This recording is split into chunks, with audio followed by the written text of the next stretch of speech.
time to tantalize your earbuds with creative makers and shakers. It's Creative Living, the podcast with Jane Klaus.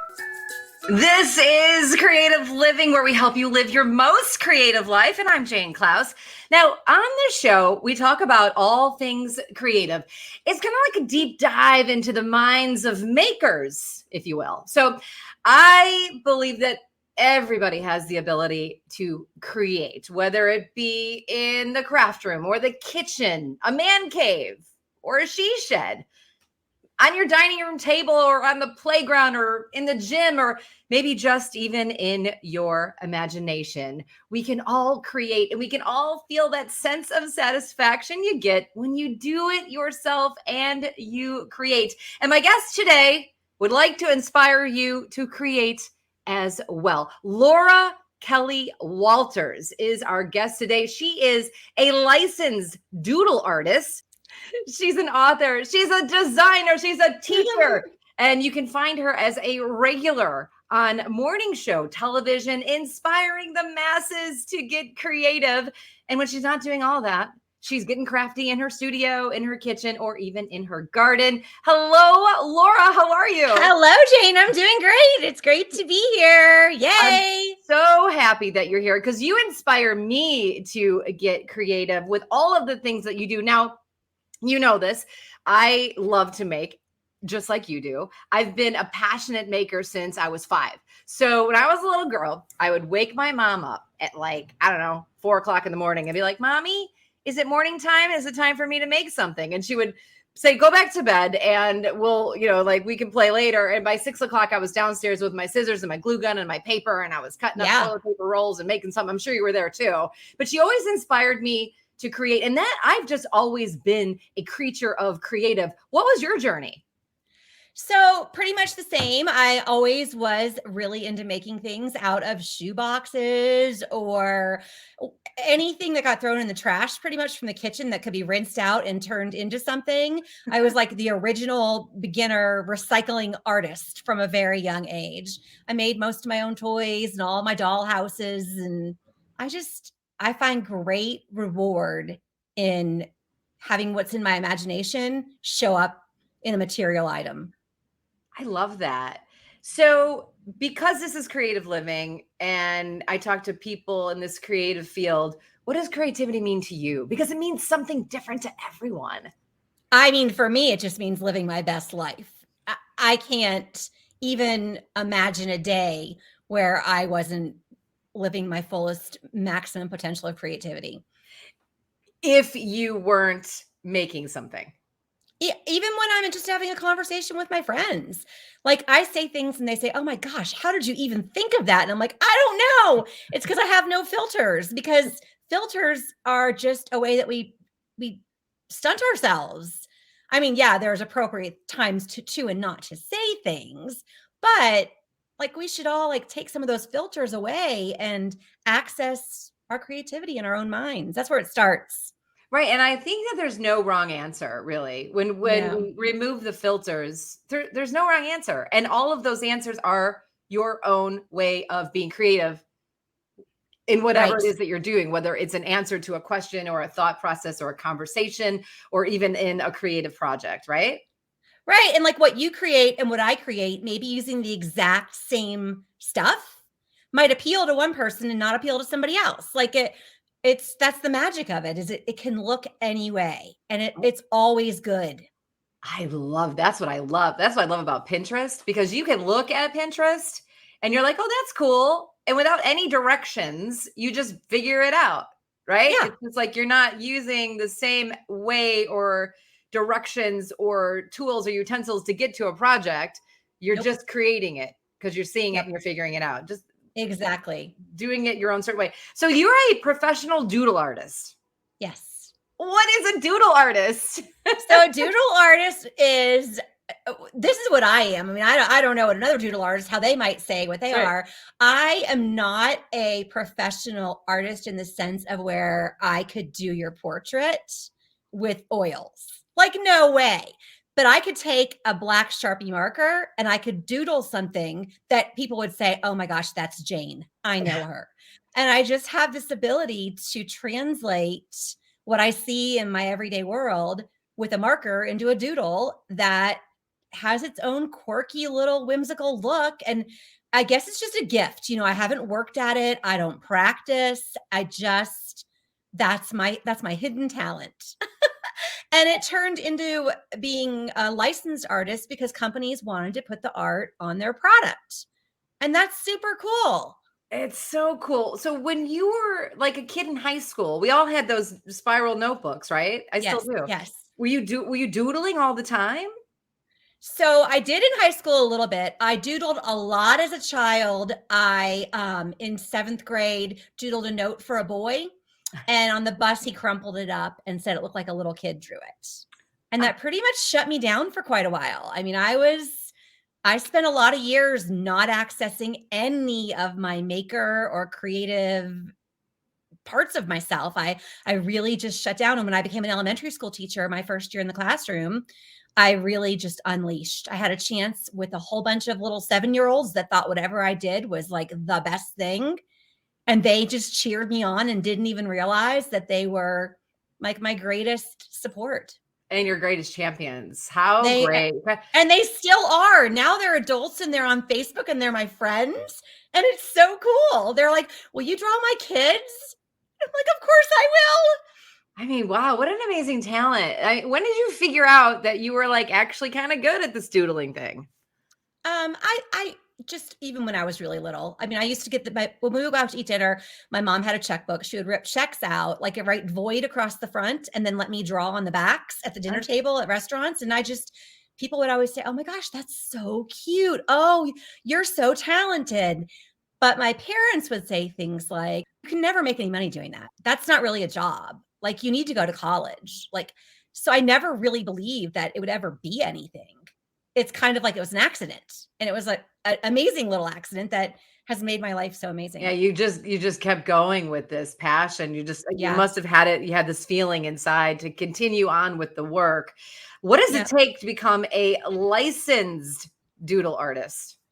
So having your work licensed is really, I think, about having art that qualifies, that is good enough, that is marketable enough for the product itself. And then it's relationships. You just need to put yourself out there, get to know the people who make the marketing decisions or the art direction decisions within the companies, and they'll work with you. Like, there are some that I do where they say, that's not exactly what we're looking for. Can you? And I'm willing to alter and take feedback. So it's really just about being out there. I mean, I went to my first Surtex licensing show and exhibited in a big booth, and I didn't know what I was doing. And people were like, yeah, I want to put it on a calendar. I want to put it in a book. And wow. Those are still my licenses. Like, it's my 15th year with the checks. Wow. That's amazing. And your doodles, your art is so cute and so fun. Do you have little characters that you have different names? I do. There's over 1,000 little people to choose from. So if you have a son who plays soccer or a daughter who's a dancer, and sometimes I'll get requests for, can you draw somebody in a wheelchair that plays lacrosse? Because I don't have that. And then I'm like, absolutely. Thank you. Yes, I want everybody to be represented. All inclusive. So I love it. All inclusive. I think it's so cool because we see your designs on some of the brands that we know and love that we will be using for stamping or we'll be using for paper. But the checks in the mail, I mean, that's big time. That's mainstream America. Who doesn't order their checks from checks in the mail? Well, they also are on Walmart.com and Costco.com. So those all come from checks in the mail. They all come from Harlan Clark, which is the main company. So you can get them from anywhere. But yeah, like people that want to be able to use the little characters to create their own family and then use it in their own way. It's so genius that ThermoWeb put it on the rubber stamps or the clear stamps. I call them rubber stamps, but they're really clear stamps, where you can build out your own little family. And then you can stamp it on anything. You can make gift tags. You can make stationery. You can make recipe cards. You can make a wrapping paper. You can make all the things. You can make all the things. It's such an interesting part of working on a project or being creative or getting crafty. And I always want to pull back from using the word crafty because people just want to like throw up a little in their mouth for, if they don't want to be their grandma's crafty. But once you make that first piece of wrapping paper or once you make the first gift tag, you're like, what? I know. And I just found out about the coolest thing. There is a stamp pad called Stays On. You probably already know about it. I love Stays On. Okay, so I just got one and I just ordered it and it just came, but I can stamp on fabric. I'm so excited to try that. Like that's what I'm going to be doing this afternoon because I can use my stamps and I'm going to stamp all over a tote bag and like do something super fun. The sky's the limit, really and truly, when it comes to that Stays On and creativity and crafting in anything that you can imagine. There's a way to make it happen with whatever you feel like you want to try. I just want people to try it. Try it for 1 hour a day, 1 hour, 3 days a week. I'm fine with that. And then you can go play tennis or do whatever else you want to do. But I was just get a little creative. Just try something you haven't tried. Right? Right. I always try to tell people like when you're shopping at the grocery store and you're in that baking aisle and you're like, I'm not really sure whether or not I should get those sprinkles or just buy them for $5. Give yourself the chance to have that supply or that ingredient available because that's half the trick. If you don't have the stuff around you, you're not going to try it. Right. Just try it. Literally, you can't make a mistake when you're being creative. Now, and Laura, sprinkles can go on anything. Say that again. Sprinkles can go on anything. I said sprinkles can go on anything. So, by the way, do you know that in England they call them hundreds of thousands? Hundreds and thousands. Did you know that? That's what they're called. Sprinkles are called hundreds and thousands. Yeah. I did not know that, but I love that. We call them sprinkles. They use the long term to call them hundreds and thousands because there's hundreds and thousands of sprinkles. Right. And sprinkles are what, that's what they did for like my lunchbox notes with my paper salt license. So they did sprinkling kindness for all of my lunchbox notes. And my book is called Sprinkling Holiday Kindness. And that's full of craft and creative ideas for people to do exactly what we're talking about, to do things at home that are easy. I love this. So I have on my notes here to talk to you about your books on kindness. So let's do that since you brought it up. Okay. The first book was Kindness on Purpose. Yes. Kindness on Purpose. And now you have a whole collection of kindness books. Tell us about those books. Tell us what they're all about. Okay. So the Kindness on Purpose book is full of really simple icons like a little cute s'more. And then an idea on the other page of ways that you can use that symbol or that cute little doodle just promote and support kindness in your home, in your classroom, in your neighborhood, in your community. So there's just all kinds of ideas of like one of them has a piñata and it talks about how to make a piñata out of a paper bag. And then you can fill it with things to take to the food pantry. Wouldn't it be cute to pick up your food from the food pantry in a little homemade piñata? Or you can do it as a gift to leave on someone's porch, or you can do it for a birthday party, goodie bags. Like it's just packed with different ways in your everyday life to make, create, and spread kindness through little projects. Turning it around is just the thoughtfulness behind it. So I love the fact that you've created this kindness, these books about kindness, actually creating as the inspiration behind the giving, because we talk a lot about, the kindness movement and you were one of the first people to jump on it and say, here, let me help you do it. Yeah. I mean, I've been doing it my whole life. I mean, I was making stuff and leaving it on my neighbors' porches when I was a kid and ringing the doorbell and running and hiding behind the bushes and like waiting to see what they thought. And there were some older people and they'd scream, Laura, I know you're out there somewhere. Do you want to come in for cupcakes? And I mean, it was so rewarding to make little things that they acted like they loved them. And looking back, I mean, I sewed some felt together and it was not beautiful, but it was beautiful to me, and they loved it. The thought that counts. A lot of the things that you create, a lot of your works are done with kids in mind. Why is it important to instill creativity into the minds of our children at such an early age? Well, they already have it. I mean, they're born with it. I think the mission really is to allow them to keep that spark going. So I think the power of play is really where it's at, because when kids are allowed to just freely play, they're 100% creative. It's when we try to take the playtime away and start trying to teach them that we're messing up. Like, we really just need to let them play, and that's how they learn. Like Mr. Rogers said, play is the work of childhood, right? Yeah, that's fascinating. I also know this as a trick for an adult. If you are having a writer's block, or you're saying, oh, I'm not creative, and you can have a room full of adults and say, I don't like to create. Say, pretend like you're 7 and play. Right. And tap into your childhood playfulness. And that's one of the ways you can get an adult to start being creative. And you hit it on the head, because when you're a kid, all you want to do is play. And that's when your imagination comes in. Right. Right. I mean, we would take games apart just to use the pieces to play something different. And my mom would be like, okay, all the pieces of the games now are all confused.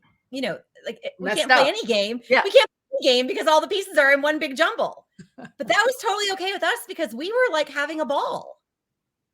Yeah. Remember when you would lose like a Lego or something inside the Lego thief? We'd make a Lego thing, house, and then we'd put one in there, and then we'd go to dinner and come back and the Lego was gone. I'm like, where did the Lego go? And it was probably because it got stuck on the inside, like it smashed together. But it was fun to create. Yeah. And when we were little, there were no Lego kits. We just had Legos. Right. Yes. And you made whatever you made. Yes. Yes. I made a lot of houses. I made a lot of people too. How can parents, and I think you hit this already on the head, but how can parents then encourage their creative kids, their doodling kids, to continue on that creative path? Because for me, it was like, hey, go down and play and make your stuff, but I want you to grow up and be a banker. And there are kids today that just thrive in this doodling world. And it really should be a path that they go down. And how can parents encourage their kids?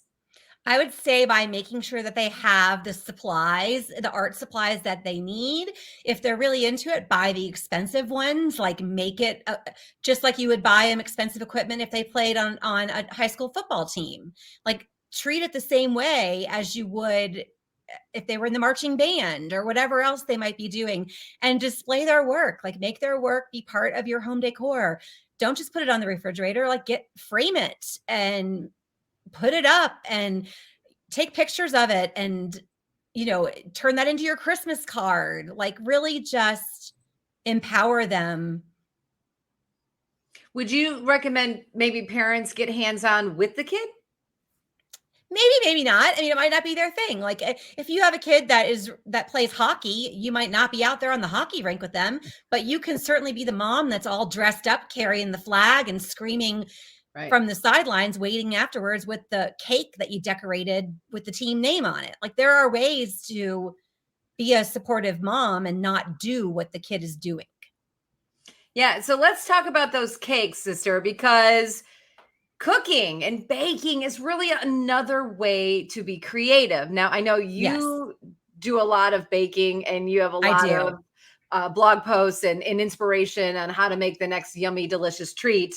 You say there are 7 reasons to bake. Can you tell us about those? Yeah, I mean, I think the most important reason to bake really is to access that part of me that just wants to be creative in a way that I can share with my family. They don't want me to draw them anymore. I mean, they're like, you've drawn me 1,000 times, Mom. I'm good. They don't need any more stationery. They don't need any of my books, but they'll eat.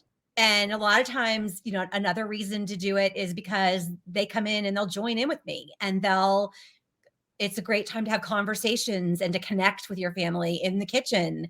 And one of my other favorite reasons is because I can give this stuff away. Like, when I make huge batches of things for the blog, it might not be something that my family loves to eat, but the next door neighbor is like, I know that she loves butterscotch. And so just so many benefits. Yeah, it's a great way truly to express yourself if you need a break from whatever it is that you're doing creatively to begin with, or maybe it is baking that's your creative. I love this idea that baking is meditation. Yes. It is very methodical. I mean, you have to measure, you have to follow a specific format, or what you're making will not come out.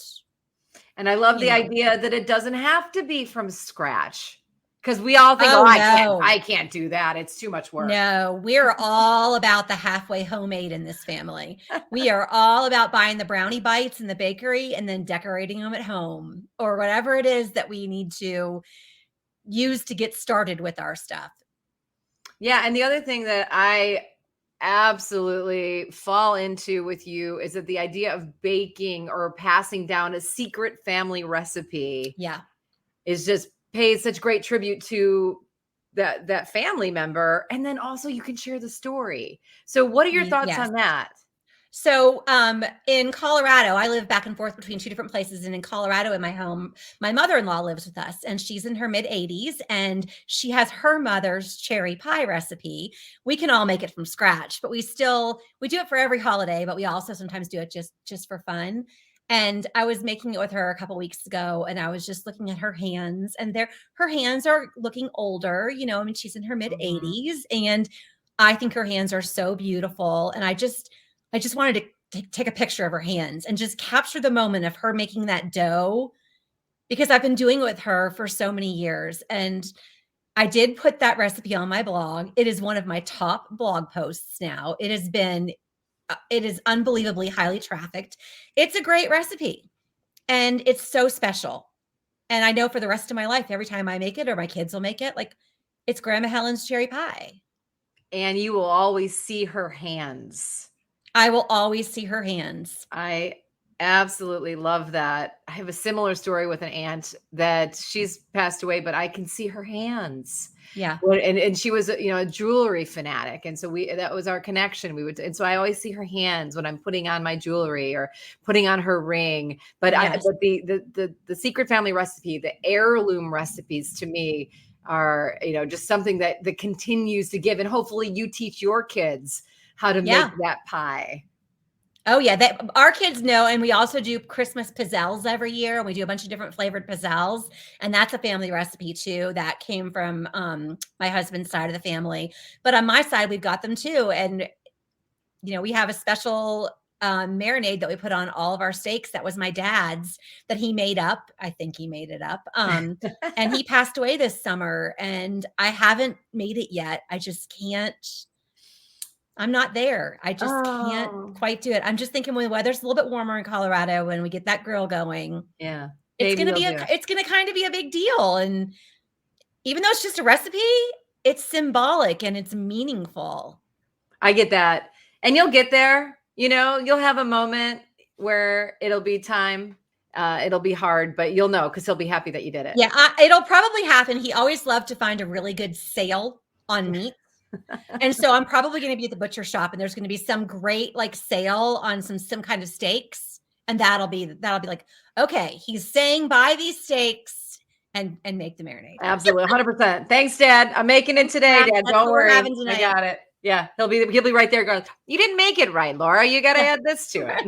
Right. Now, speaking of baking and cooking and being together with family, and you do a lot of being together with your families, the trend of people tapping into their creative side was on an upswing during the pandemic, because, it was a source of how do we alleviate boredom?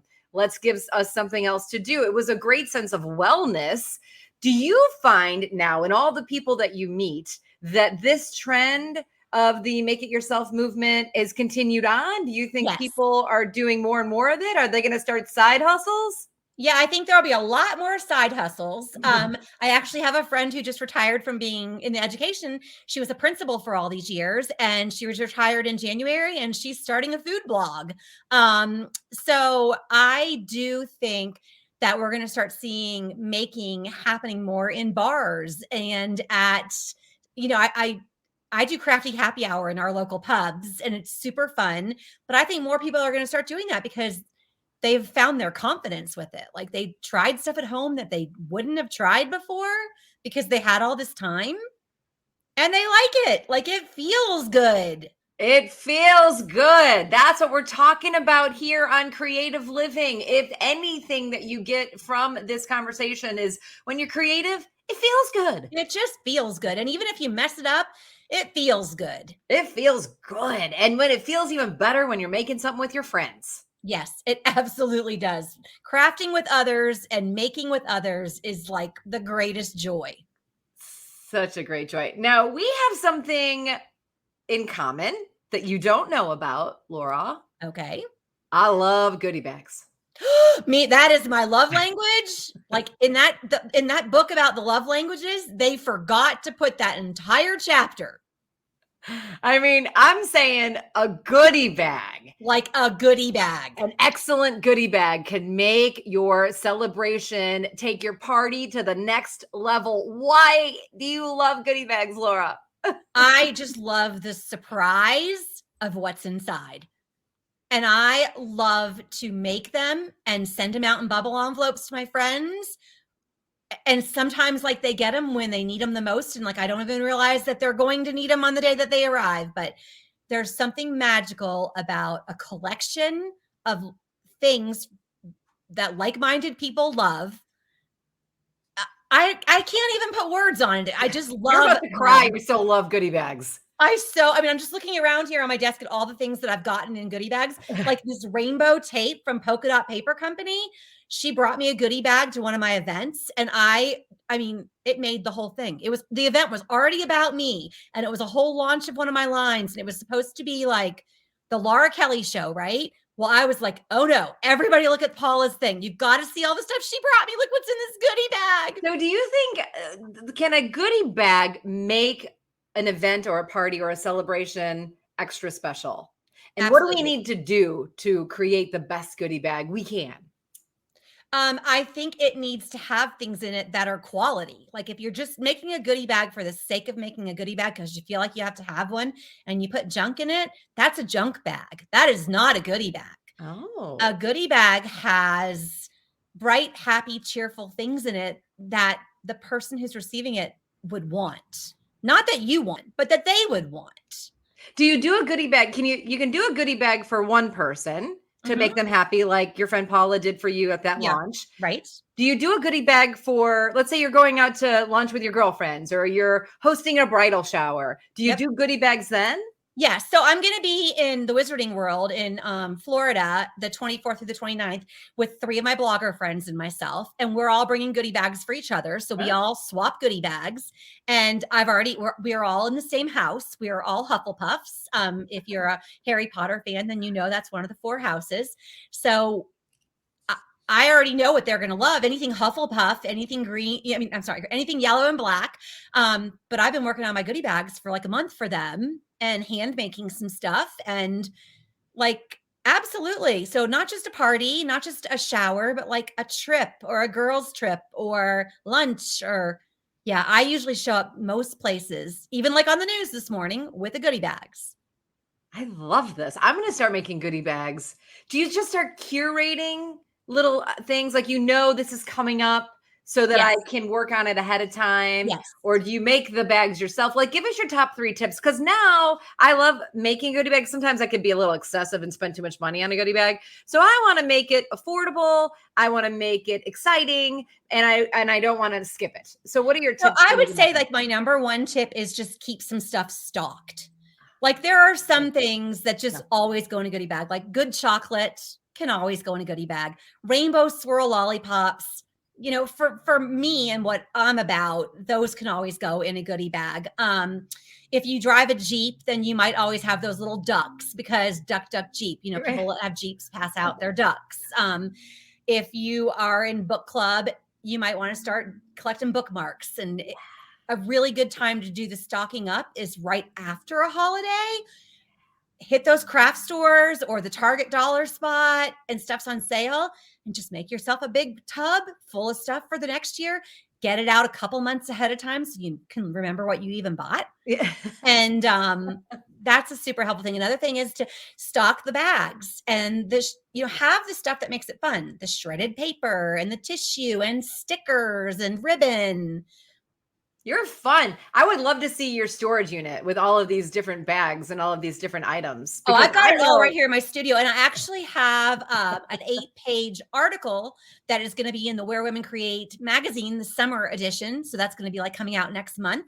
And it shows a lot of this. So you'll be able to see it. I love Where Women Create. That is such a great read. I do. And I love Joe Packham, who is the heart and soul founder, probably the most inspirational maker I've ever known. I'm so glad for you that you are going to be featured, because that will be so exciting to see. And I can't wait to see the rest of your studio, because we both pointed in this direction, because I have a mountain of stuff over there. I actually have in North Carolina, it's a townhouse, and the whole townhouse is my studio. So that's a really important thing too. And that goes to answer pretty much all the things we've talked about today, is make your creative space be the space where you live. Like, it's all the creative space. It's not the closet. It's not the one room where you shut the door. It's like everywhere.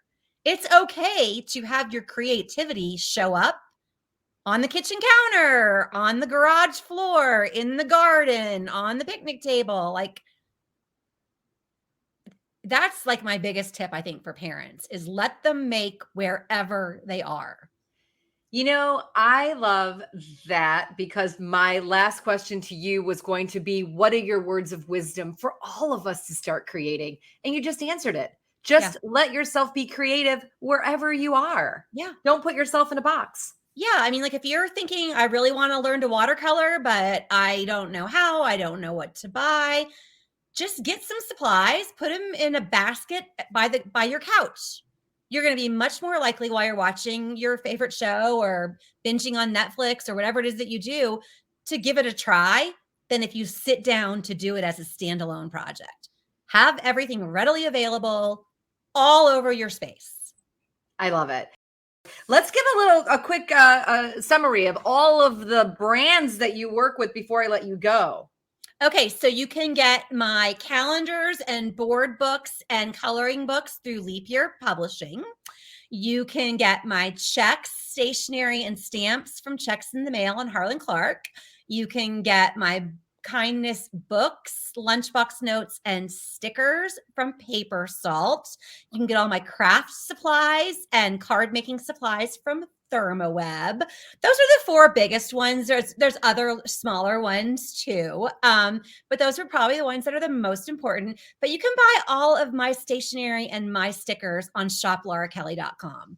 So if you're not sure where to start, you can go right to my little store and support my little business.